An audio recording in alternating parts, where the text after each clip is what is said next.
I'm Henry Coleman, and today is March 3rd, 1998, and we're here in Beverly Hills, California, to interview Miss Diahann Carroll, whom her producer, Garth Dobrinsky, said that she has a classic beauty, a sensuous allure, and that her voice, sultry as it is full of the history of her life in show business, which we're now going to explore.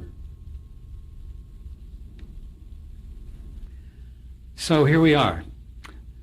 May we have your full name, please?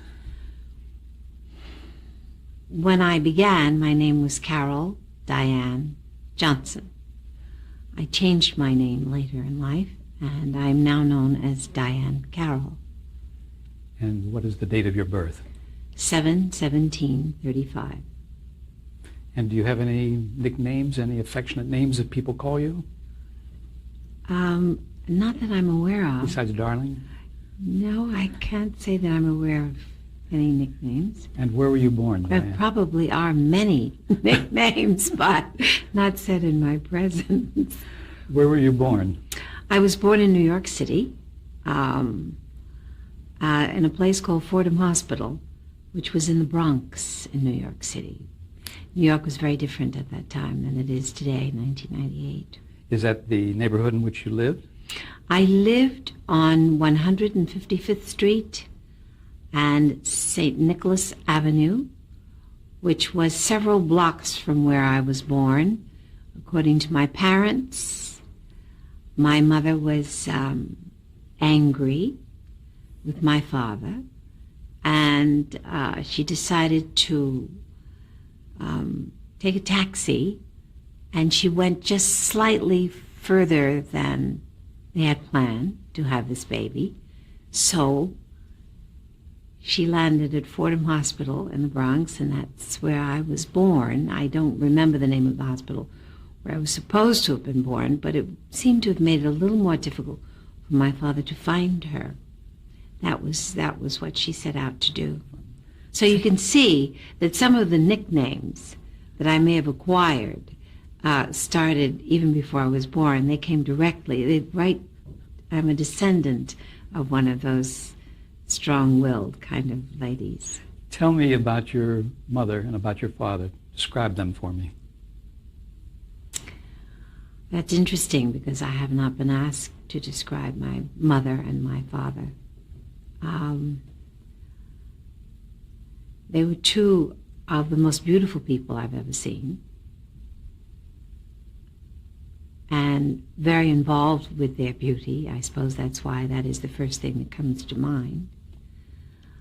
Were they strict parents? They were strict parents, but they were also loving and quite doting, very caring about whatever it was that seemed to be of interest to their baby, Carol Diahann. She was always supportive in whatever it was that attracted me, to the extent of doing research. For example, I wanted to study voice, and there was no money to study. So she researched New York City, and she found that there were places that I could have a voice lesson for maybe 50 cents. And then in school, fortunately, I was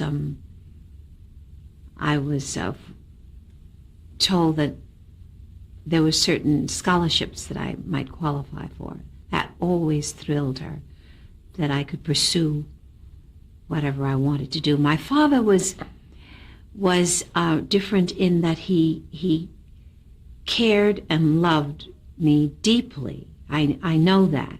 What kind of work did he do? He worked for the Board of Transportation of the City of New York.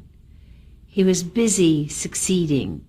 He was busy trying to make sure that his family did not live the same kind of life that he had been forced to live. They were poor. He lived on a farm. My mother also was poor. She lived on a farm. My father lived in South Carolina. My mother lived in North Carolina. They met in the North. They met, as it was called at that time, We're going north, is what black people said when they were leaving the South. They always left because of, quote, opportunity, unquote. They both were in search of not education, jobs. They had to support themselves. They had to probably, it was required that they send money, and the expression is home. You send money home. That's back to the parents. So that 12 children on my father's side and 9 children on my mother's side were required to remember home. In the meantime, they met, they fell in love. I don't know what my parents knew about love and the responsibility of being married, but they certainly were very attracted to each other, and that's what most of us have been taught to call love, this romance that happens, that is... my mother definitely fell in love, and she understood the responsibility of that, I think, more than my father. They conveyed a strong sense of values to you, didn't they? Very much so. Very much so. I found that that's been very helpful to me in this profession. There are so many areas that I didn't expect, so many temptations, so many new cultures to which I was exposed, different personalities. And I found later, when one looks back, I'm extremely grateful to them, not only for the support and the love, but for their morality and for their ethics and their sense of this generation. It was imperative that education was a part of my generation. That's what they worked for. So when I announced to them that I was leaving college, it was a major, major blow to both of them. I want to get to that, but let me ask you first, when did you first become interested in singing? What sparked your interest? You know, there's some of us, I don't know that our interest is really sparked. I think some people are chosen. I think there's such a thing as something, a source that is higher. Okay. Because I was 6 years old when I began to sing and perform. You were in a choir, weren't you? I was in a choir. I was also in an elementary school. The first role I ever played was Jiminy Cricket in Pinocchio. Where did you go to junior high school? Was that Stitt Junior High? That was Edward W. Stitt Junior High. That's right, 164th Street. It's a rough place to go to school. It was a difficult time for me at Edward W. Stitt. I was an enigma in that my parents were very hands-on and very strict, and always their presence was always felt in the school, in the atmosphere of the school, with the faculty. And they were the kind of parents who picked me up, they dropped me off. Once in a while I was allowed to take the bus with the other, but that separated me from the community in a way. So you got a feeling that you were different I than the other kids? I didn't feel it as much as the other children felt it. And when I became a victim because of it, that's when I realized the danger of it. It precipitated fights and great discomfort between me and my peers. What did that do to your self-esteem? It never made me question my self-esteem. I never questioned that. I knew that there was a price to be paid. I knew at a very early age that there was a price to be paid for being different. That's what became very clear. What brought about the move to the School of Music and Art?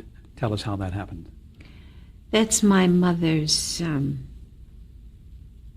shall I be quiet for a moment? Not at all. That's my mother's influence. She took advantage of the advice that the faculty gave to my family about something that they might pursue. I'm going to have to stop. Sure. You're going to have to. Well, tell me about the early influences on you in terms of your interest in show business. I mean, were there singers that you particularly liked? Who would that be? Well, there was always music in my home. My father was a great fan of Duke Ellington, Nat King Cole. Did you listen to the radio a lot? We listened to the radio, but my father, every weekend, as many other children were taken to bookstores, we went to record shops. Let me know, what kind of music did you listen to growing up? And we purchased, we listened and decide which was the most exciting. That he had a budget, of course. He loved Benny Goodman.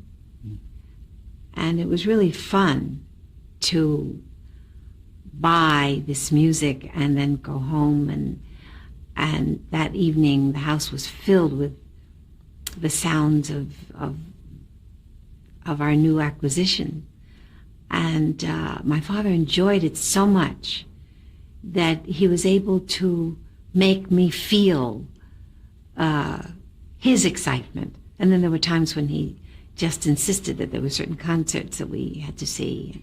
What about movies? Did you go to movies a lot? A great deal. Mm-hmm. Movies also every weekend. That was part of the weekend remember ritual. Any particular picture that influenced you as a young child? Well, there were many.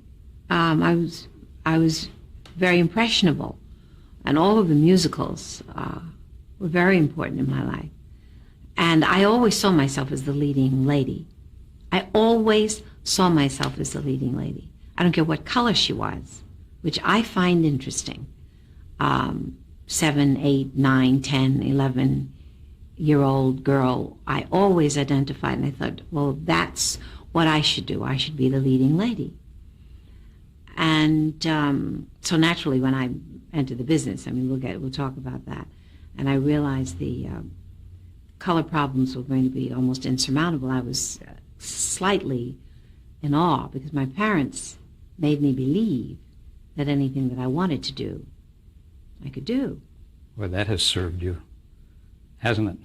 I think it served me well. It really has. What about theater? Did you go? I know your mother took you to Broadway shows, didn't she? Yes, she did. She was very curious herself. My father was not as curious. So the first thing that I saw was a play in New York City called The Voice of the Turtle, because my mother thought the title, she felt that it insinuated that it was for children.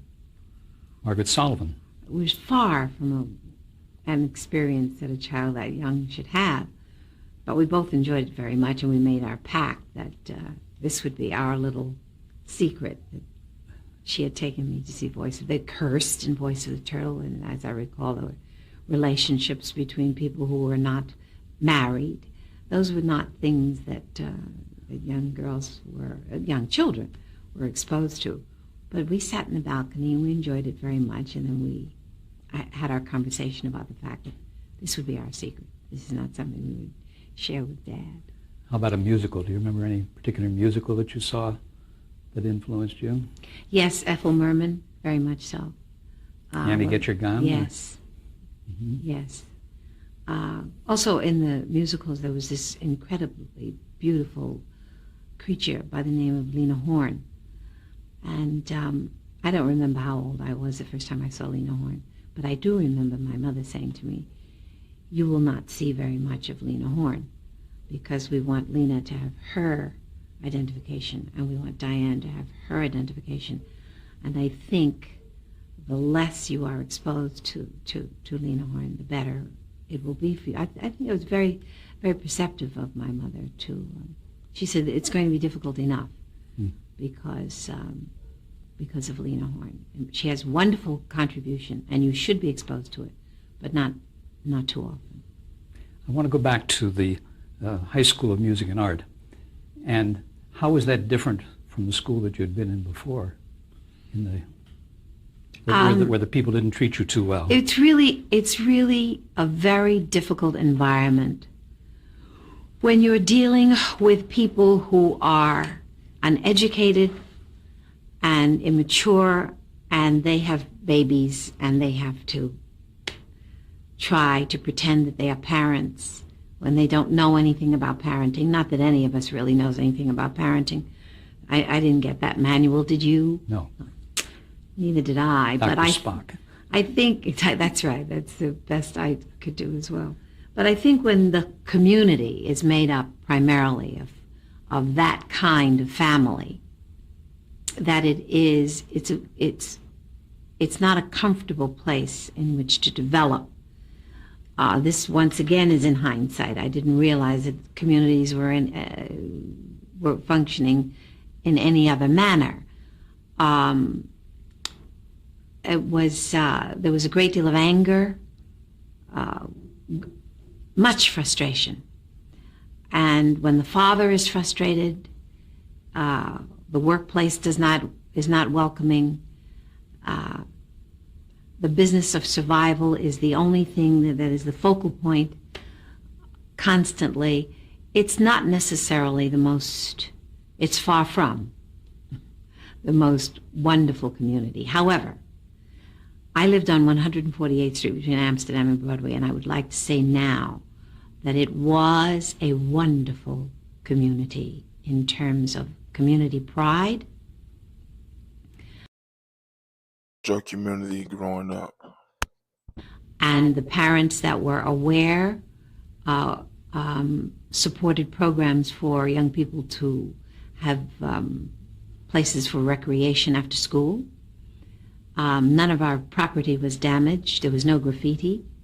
All of the houses were taken care of beautifully. Everyone was very involved with their homes. And going to church on Sunday was a beautiful ritual to see. All of these very, very attractive people dressed beautifully with their children going to a place of worship. And then after the service, there was a feeling of deep respect for each other in the restaurants, in the grocery stores. And I've driven through that community within the last couple of years, and I can't believe that that's the area where I grew up. And I think a lot of that has to do with drugs. Drugs were brought into that area and destroyed. To take this time and describe the area that you grew up in. So you have to destroyed my community. You have to stay with the memory of that community, That's don't you? right. Tell me about that High School of Music and Art. I know I keep coming back to it. I don't mean to be a nudge. Well, I'm glad you do, because it was a wonderful place. It was an extraordinary experience that I would not have had it not been for the counselor who explained to my mother that I had a choice of going to George Washington High School, which was where everyone went in the community, or that I could take this exam for the High School of Music and Art. The High School of Music and Art is a school that was started by the mayor of New York City. His name was Fiorello LaGuardia, and he was a character, but he was a loving man, and he cared about education. He used to sit at his desk when there was a newspaper strike, and he would read the newspaper. They would film it, and when you went to see your neighborhood movie on the weekend, there was the mayor of the city of New York reading everything about current events, including he read the comics to us, and he was very loved, Fiorello LaGuardia. He was responsible for this school. So I went to this school, took this exam, It was not just academic; it was also musical, and I never expected to get into this school. It had a wonderful reputation. There were several schools at that time. Bronx Science was one. The High School of Music and Art was another. And I'm trying to remember the other school. But... Did you have to sing? Yes. And part of the exam was theory, music theory. You were tested in all areas to find, because they really wanted the level of the education to be on a higher plane than that of the school to which one just matriculated. Do you remember what song you sang? No. It's okay. I don't remember what song I sang. I'm sure that it was something... But anyway, you passed your... I did, but I'm sure that it was something very much too mature. I always selected lyrics that were much too mature for a young woman. Now, in 1950, at age 15, you started modeling. Tell us about how that came about. Well, modeling in 1950 was certainly very different than it is in the 90s. Modeling was totally, absolutely segregated. There was no such thing as a model who modeled for a white publication or in a white fashion show. On the runway, all of the models were white. The designer houses, all of the models were white. But we had black magazines. And if, let's say, Colgate, for example, did an ad for the white publication, I did the ad for the black publication. We had Johnson Publications, and Mr. John Johnson was an innovator, a brilliant man, who Johnson Publications had ebony, tan, and jet at that time, just in case anyone was curious as to which market he was trying to corner. And I worked a great deal for Johnson Publications. It was not an experience that most young black women had. Didn't your father have some objection to a particular layout? My father was furious. Yeah. Absolutely furious. It was not something that a lady did. And my first published modeling assignment were petticoats, huge crinoline petticoats. And I was seated, and I was holding the petticoat in one hand, and I was showing my legs. And that was cause for a family conference. He disapproved vehemently that it was the behavior of a, quote, loose young woman, unquote. And then I said, Dad, I want to discuss with you this business of modeling because I like it. And also, not only am I enjoying what I'm doing, but I want you to know that yesterday I made $600. And my father, who has always understood money very clearly, he said, we're going to have to think this through a little more depth here.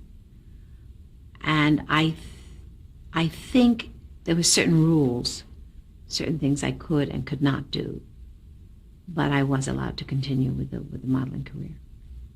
When did you first hear about television? Did you show any interest initially when television was first starting? Because I guess there were network programs just about the time you were starting to model. Yes, but just as in the beginning of film, the stage actresses were they were really not that interested in film. It was much more of an honor. It was much more demanding, a higher form of art to be a stage actress than to be on film. So television was this new, strange little box that really didn't have the kind of reputation that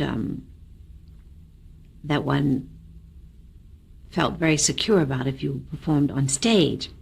Stage was the highest, and in many ways it really is today. When you perform on stage, Because if you notice, most of our actors who are about the craft will find something that takes them back to the theater. There's nothing as demanding as the curtain going up, and you have to do it for 2.5 hours. But television in its early days was challenging as well, though, because there was no videotape, and it was like playing opening night in the theater, wasn't it? It was challenging to a certain extent, but I'm not going to say that it was artistically challenging. I understand.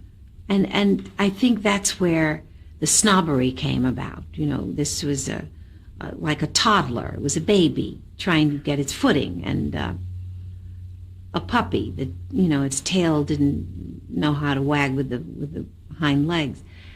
So I wasn't that anxious. I couldn't see. I didn't understand the potential of that kind of electronic device. Well, what shows were you interested in as a teen and looking at? Do you remember what you watched and what impressed you? Well, when I was a teen, it was 19 what? Let's 1950? think. 1950. Mm-hmm. So what was on the air in 1950? Well, Studio One, Robert Montgomery Presents. Anything having to do with drama, I would watch. Mm-hmm. If it was, I can't think of any. I mean, if it was a silly sitcom, I was not interested. But anything that represented drama, comedy, a piece of theater, yes, that I watched. What about musical shows? Kate Smith? I'm kind of joking. No, really, there was a Kate Smith hour. I know. And I think Kate Smith hour was done very well. I don't remember when Ed Sullivan came about. Early on. And now we have to also remember that when I was a girl, that I did something called the Paul Whiteman, I think it was called the Teen Club.